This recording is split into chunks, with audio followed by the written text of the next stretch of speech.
Hi everyone, it's Miss Langrage here. I'm going to make a small video to help you with what we learned today. We have done these questions before, but we've always done them the long way by expanding. And we want to find a faster way to do that. So that's our goal for today's lesson. So here we have the first question. We've done a question like this before. This means that I have A times A, and then times A times A times A. I've got A squared and then A cubed. All together, that means I've got A times A times A times A times A, 5 of them. So that means A to the exponent 5. What I would like you to notice today is that there was a way we could have done this faster. All I needed to do was add the 2 and the 3. I could have just done 2 plus 3. I have the A. First I have it multiplied twice, and then I have it multiplied 3 times. So all together, I have A to the 5. And that is what we call the product rule.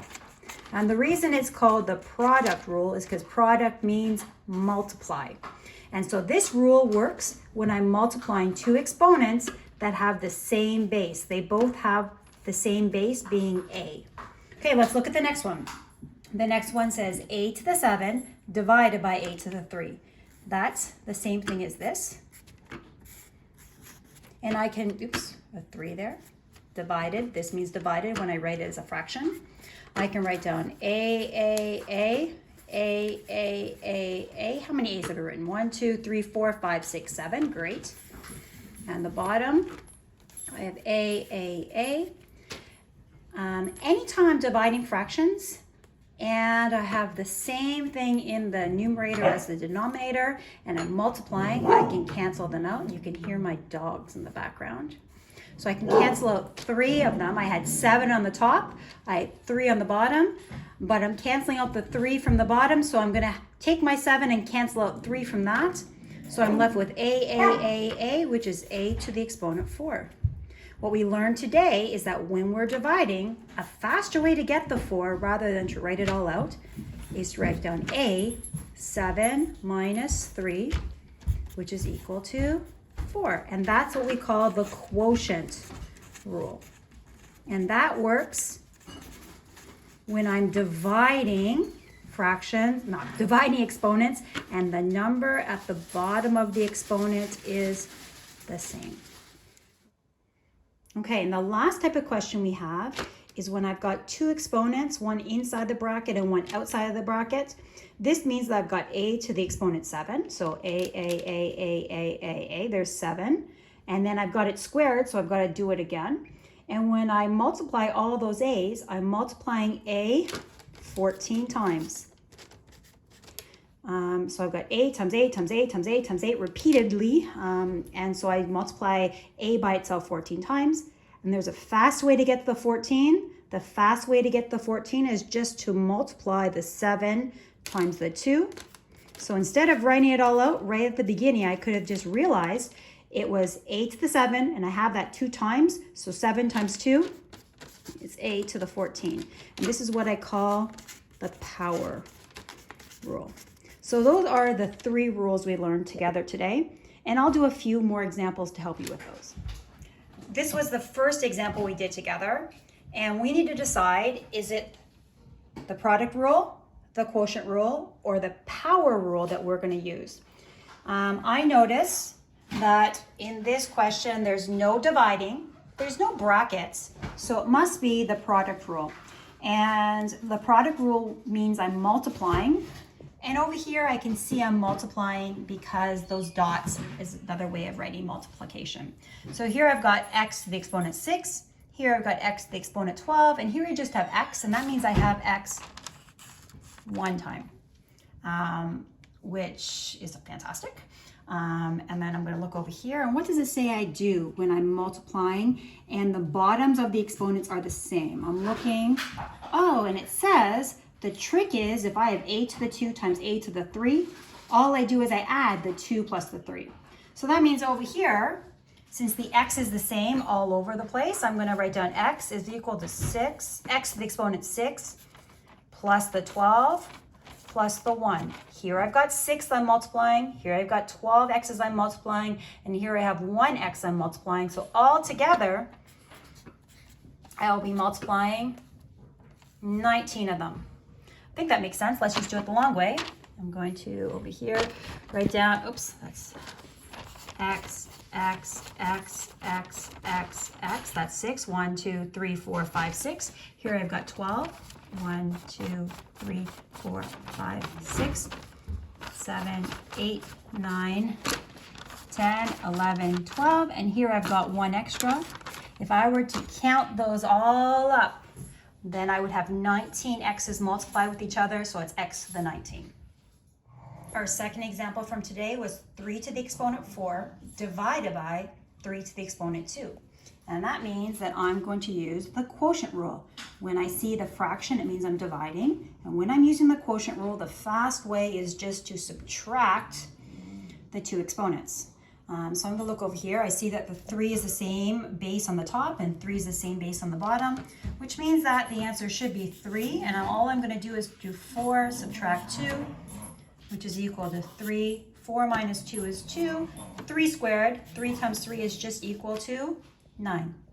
Let's do it the old way, just to make sure we're not making mistakes. 3, 3, 3, 3 on the top. 3, 3 on the bottom. I'm multiplying 3 times 3 times 3 times 3, and then dividing by 3 times 3. I can cancel. Cancel. Oh, and look, I'm left with 3 times 3 on the top, which is just equal to 3 squared, which is equal to 9. 3 times 3 is equal to 9. So yes, the quotient rule worked there. My final example was n to the 4 in brackets to the exponent 2. Let's look to see which rule I should use. So I'm going to go over here, and I don't see a multiplication sign. I don't see a division sign. I do see a bracket with exponents outside the bracket. So that means I'm going to use the power rule. So I look over here for my power rule, and the trick is when I have the power rule, I'm going to multiply the 2 exponents. So here I multiplied 7 times 2. Here I'm going to multiply 4 times 2, which means the answer should be n 4 times 2, n to the 8. Okay, let's do it the old way just to make sure. N. And I have it 2 times, n. If I count 1, 2, 3, 4, 5, 6, 7, 8, I'm multiplying n by itself 8 times. So yes, that is the answer. Okay, here is an example that's a little bit more difficult, just slightly. I've got division again. So again, I'm using the quotient rule, and the quotient rule is where I subtract. But I can only subtract and make math faster when the bases are the same. So I look, the only place I can subtract is here because I've got x's. I can't do that with the 8 and the 4. I have to leave the 8 and the 4 the way they are. But then I'm going to take my x and I'm going to do 8 subtract 4 here because these are my exponents. Okay, so that means I'm going to have 8 minus 4 is just 4. And then here, I'm just simplifying a fraction or reducing a fraction.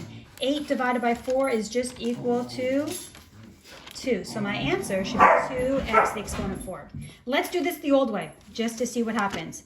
I've got 8, 1, 2, 3, 4, 5, 6, 7, 8 on the bottom. I have 4. You can hear my dogs in the background. And then 1, 2, 3, 4. I want to cancel out what I have.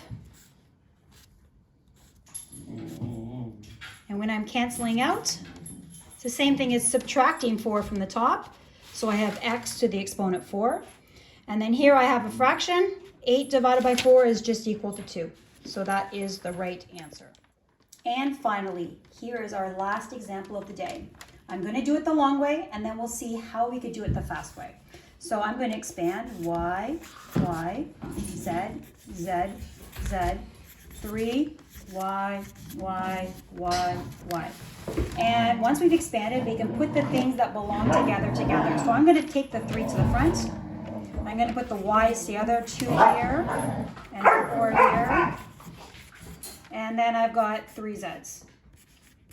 Okay, that's a Z, Z, Z. So I've got 3. I've got 2 y's here and 4 y's here. So I've got y to the 6, and then I've got z to the 3. Okay, so we understand that. Now, how could I have done it the faster way? When we're doing it the faster way, we still want to put things in order, the things that belong together. So I'm going to take the 3 to the front. I'm going to put the Z3 next because there's nothing like it. I'm going to put the y squared, and I'm going to put the y4. I put things in the same order that go together. There's nothing to go with the 3. There's nothing to go with the z. But here I'm multiplying, and when I multiply, what do?